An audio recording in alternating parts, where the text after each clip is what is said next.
Назарларыңызға бүгінгі күннің басты жаңалықтарын ұсынамыз. Біріккен ұлттар ұйымының адам құқықтары жөніндегі кеңес отырысы өтті. Кеңес отырысында сөз сөйлеген Мұхтар Тілеуберді, президент Қасым-Жомарт Тоқаев елбасы Нұрсұлтан Назарбаевтың бағытын жалғастыра отырып, адам құқықтары саласындағы ұлттық және халықаралық стандарттарға толық қол жеткізуге ниетті екенін атап өтті. Асқар Мамин бизнеске арналған үкімет жобасын іске асыру жұмыстарын аяқтауды тапсырды. Қазақстанда кәсіпкерлікті қолдау бизнестің жол картасы, еңбек және қарапайым заттар экономикасы бағдарламалар аясында жүзеге асырылуда. 2019 жылы осы бағдарламалар аясында 5903 жоба бойынша қаржылық қолдау көрсетілді. Оның 3700-і жұмыс істеп тұрған кәсіпорындарға және 2200-і жаңа өндіріс орнын құруға бағытталды. Мұхтар Тілеуберді Женевада екіжақты кездесулер өткізді. Дүниежүзілік сауда ұйымының бас директорымен кездесу барысында тараптар ағымдағы жылдың маусымында Нұр-Сұлтан қаласындағы Дүниежүзілік сауда ұйымының 12-ші министрлік конференциясының дайындық барысын талқылады. Сенаторлар Шымкент қаласының кәсіпкерлерімен кездесті.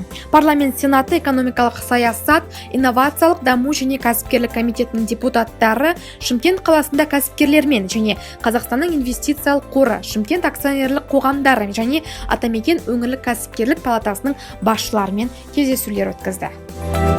Еліміздің Конституциялық кеңесінің төрағасы Алжир Халық Демократиялық Республикасы Конституциялық кеңесінің 30 жылдық мерейтойына арналған халықаралық конференцияға қатысты.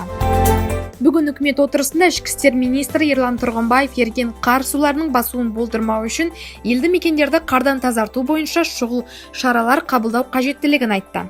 Ерлан Тұрғынбаев иесіз су қоймалары мен бөгеттерді мемлекеттік меншікке ауыстыру мәселелеріне назар аударды. Қаржы пирамидалары қайтып келді ме?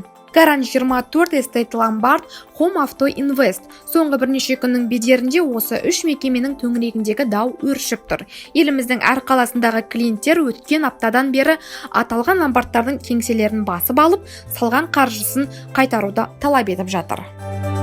Солтүстік Қазақстанда жыл басынан бері 17 адам жоғалғандар тізіміне енгізілді. Солтүстік Қазақстан облыстық криминалдық полиция басқармасының ақпаратына қарағанда, бүгінгі таңға дейін өңірде із-түзсіз жоғалған барлығы 49 адам іздестірілуде. Олардың 38-і ер адам болса, 11-і әйелдер. Жамбыл облысы көктемгі егіс дала жұмыстарына дайын ба? Жамбыл облысы әкімінің орынбасары Мұратхан Шүкеевтің айтуынша, көктемгі егістікке қажетті дәнді масақ тұқымдарының тиісті көлемі әзірленген. Сондай-ақ картоп 90%-ға, майлы дақылдар 88,7%-ға, қолданыстағы 8,4 мың бірлік, ауыл шаруашылық техникасы 98%-ға дайын. Биыл халық денсаулығы және денсаулық сақтау жүйесі туралы кодекс қабылданбақ. Бүгінге дейін жаңа құжатқа қатысты депутаттардан 800-ге тарта ұсыныс түсті. 24 мәрте отырыс өтті. Қазір бұл ұсыныстардың 600-ге жуығы қабылданып, 200-і пысықталуда.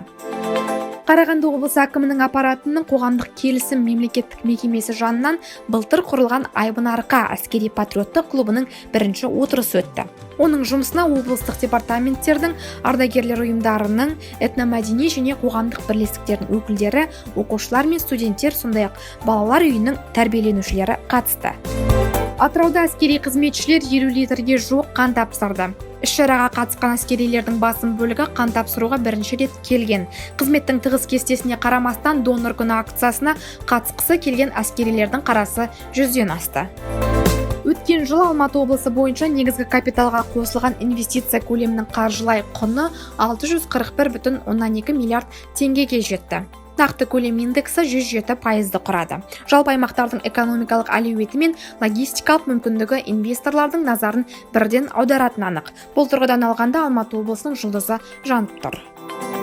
Түлкібас аудандағы ауыл шаруашылығы бөлімінің мамандары бірінші өнім 1721,3 тонна, ал екінші өнім көлемі 4358 тоннаға жуықтайтынын айтып отыр.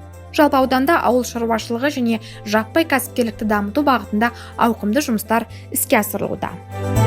Алан 16 жаста. Сабағын үздік оқитын зияткер бірнеше байқаулардың жеңімпазы. Талабы таудай баланың дайындап жатқан жобалары аз емес. Кәсіпкерлер мен жас талапкерлерді бір аудиторияда тоғыстырған жиында түрлі бизнес жобалар талқыланды. Осы және өзге де жаңалықтарды толығырақ Егемен Қазақстан газетінің бүгінгі санынан немесе egemen.kz сайтынан оқи аласыздар.